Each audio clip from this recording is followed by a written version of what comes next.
Delhi blast घटना के बाद एएसआई ने सुरक्षा कारणों से लाल किले को अगले 3 दिनों के लिए बंद करने का फैसला किया है।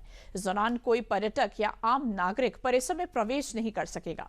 अधिकारियों का कहना है कि यह फैसला पूरी तरह एहतियातन लिया गया है ताकि जांच और सुरक्षा इंतजाम में कोई दिक्कत ना हो। अन्य सभी स्टेशन सामान्य रूप से संचालित हो रहे हैं।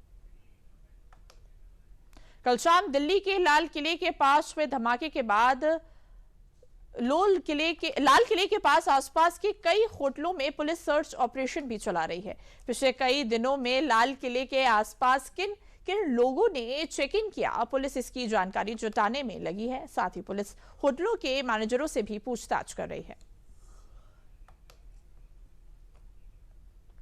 तो इस खबर पर अधिक जानकारी देने के लिए हमारे साथ हमारे संवाददाता मुकेश शुक्ला जुड़ चुके हैं। मुकेश जी, देखिए कल शाम को दिल्ली में जिस तरह से जो ब्लास्ट हुआ है उस पर क्या कुछ अब जानकारी सामने आई, क्योंकि देखिए गृह मंत्री अमित शाह की भी जो बैठक थी वो पूरी हो चुकी है, उससे भी क्या कुछ सामने निकल कर आया, क्या कुछ अपडेट?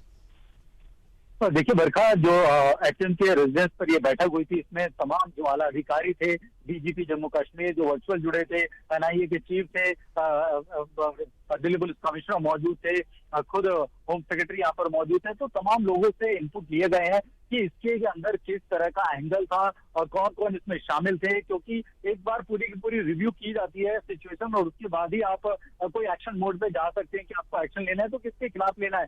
लेकिन जो दिल्ली में 6:52 पर यह दिल दहलाने वाला हादसा हुआ, इसकी आप शुरुआत देखिए सुबह से ही चल रही थी। पहले आप फरीदाबाद में देखते हैं कि वहां पर 360 किलो आरडीएक्स और 2900 केजी जो है वो एमोनियम नाइट्रेट जो है वो रिकवर होता है। और इससे देखिए भूमिका किनकी आती है, अनंतनाग के मेडिकल कॉलेज के डॉक्टर्स हैं, उनकी भूमिका आती है जो वहां पर पढ़ा रहे थे, जिसमें शाइना, शकील, आदिल को कल वहां से गिरफ्तार किया था। और अभी अभी एक जो नई जानकारी निकल करके आ रही है उसमें एक महिला डॉक्टर का भी नाम आ रहा है जो लखनऊ से बिलोंग करती है, उसको भी जम्मू कश्मीर ने डिटेन किया है।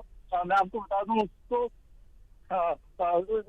इस लेडी का नाम है डॉक्टर शाहिदा, ये लखनऊ की रहने वाली है, यहाँ पर पढ़ाती थी। और इनका भी इन पूरे के पूरे जो ये डॉक्टर गैंग है इनके साथ इनका संपर्क था। और उमर नाम का जो व्यक्ति था जो कल यहाँ पर गाड़ी के पास देखा गया था, बता रहे हैं कि इस बॉम्ब ब्लास्ट में शायद वो भी मारा गया है, उसकी भी भूमिका यहाँ पर संदिग्ध है और उसको भी उसके भी एंगल को जांचा जा रहा है, उसके भाई से इंटरोगेशन किया जा रहा है। गाड़ियां देखिए, ये जो i20 कार है ये जो सलमान के नाम पे थी और कितनी जगह ये गाड़ी बेची जाती है, पहले देवेंद्र को बेची जाती है, फिर तारिक को बेची जाती है, तारिक का कलेक्शन पुलवामा से होता है।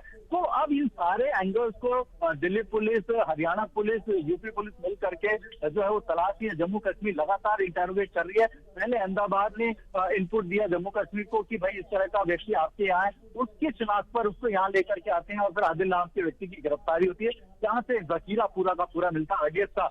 कितना बड़ा धमाका करने की साजिश कर रहे थे आतंकवादी, गतिविधि में जो ये शामिल थे और इनका प्लान कुछ और था, लेकिन जो कोऑर्डिनेशन था कहीं ना कहीं कर्टेल करने में इंटेलिजेंस काम रही। लेकिन जाते जाते इन्होंने लाल किले के आसपास जब ये पूरा का पूरा हादसा किया तो यहाँ पर जो माहौल था, कल जो बता रहे हैं प्रत्यक्षदर्शी की, आग की लपटें इतनी ज्यादा थी कि जो उसकी चपेट में आया या तो उसने अपनी जान गंवाई या वो झुलस गया। और धमाका भी बहुत ज्यादा तेज था जिससे डैमेज काफी हुआ, लोगों की जाने गई, उनके शरीर को बहुत नुकसान पहुंचा। और साथ ही बरका एक और बताऊं, पूरा का पूरा रूट मैप आ गया है इस गाड़ी का कि ये गाड़ी कहाँ से निकलती है, क्योंकि ये गाड़ी बड़ी इंपॉर्टेंट है i20 कार। ये सुबह 7 बजे बताया जा रहा है कि फरीदाबाद के एशियन अस्पताल से निकलती है, उसके बाद 8:13 पे भगतपुर पे पहुंचती है टोल पे, जहां पर इसको वहां पर देखा गया है। इसकी फुटेज भी हमने सुबह चलाई थी एक्सक्लूसिव। 8:20 ओखला इंडस्ट्रियल एरिया में पेट्रोल पंप के आसपास दिखती है। 3:20 के आसपास ये पहुंचती है लाल किला की पार्किंग और वहां पर ये 3 घंटे तक रहती है। 6:22 पे इस गाड़ी को फिर यहाँ से निकाला जाता है और उसके ठीक 24 मिनट बाद इस गाड़ी में धमाका हो जाता है। यानी आप देखिए पूरा रूट मैप निकाला है, 200 से ज्यादा सीसीटीवी कैमरे वो खंगाले गए हैं। और अभी जिस रोड पे मैं खड़ा हूँ ये पूरा का पूरा रोड जो है ये आगे तरफ जाता है, आगे बहुत ज्यादा बैरिकेडिंग की गई है, आने जाने की पाबंदी है, क्योंकि बिजी रोड है, काफी बिजी, क्योंकि पूरा हिंदुस्तान यहाँ से खरीदारी करता है। चांदनी चौक, मोबाइल मार्केट, यहाँ पर भागीरथ पैलेस की बिजली मार्केट, तो काफी ज्यादा यहाँ वॉल्यूम था लोगों का। ऐसे में कोशिश थी कि ये बड़े धमाके में और ज्यादा नुकसान किया जा सके, जितना उनको मंसूबा था उन्होंने उतना डैमेज किया। इसमें 8 लोगों के अभी तक मरने की खबर है और 28 के आसपास जो है वो गंभीर रूप से जो उसमें घायल है, जी। 3 की हालत थोड़ी नाजुक बताई जा रही है। लेकिन अभी जो है Delhi police, NIA, NSG, FSL की टीम जो है लगातार इनसे यहाँ पर जांच कर रही है, सबूत जुटा रही है। पूरी रात उन्होंने यहाँ पर सबूत जुटाया और इन्होंने रिक्वेस्ट करी है जम्मू कश्मीर और हरियाणा पुलिस से कि आपने जो भी रिकवरी करी थी मॉर्निंग में, उनके सैंपल्स हमें दीजिए, आरडीएक्स को, चाहे वो आपके रासायनिक जो भी उसमें आपको केमिकल मिले थे, सो दैट वो उसको कंपेयर कर पाए कि क्या उन्हीं तरह का जो एलिमेंट था वो यहाँ यूज किया गया ब्लास्ट के दौरान, उन्हीं चीजों का इस्तेमाल यहाँ पर किया गया। इससे एफएसएल अपनी जांच की रिपोर्ट को आगे बढ़ाने में थोड़ी सी कामयाब होगी और अच्छे से वो एक रिपोर्ट पेश कर पाएगी। लेकिन अगर इसमें किसी भी तरह का आतंकवादी हमला निकल करके आता तो मेरे को लगता नहीं है कि हिंदुस्तान किसी तरह से बख्शने के मूड में होगा।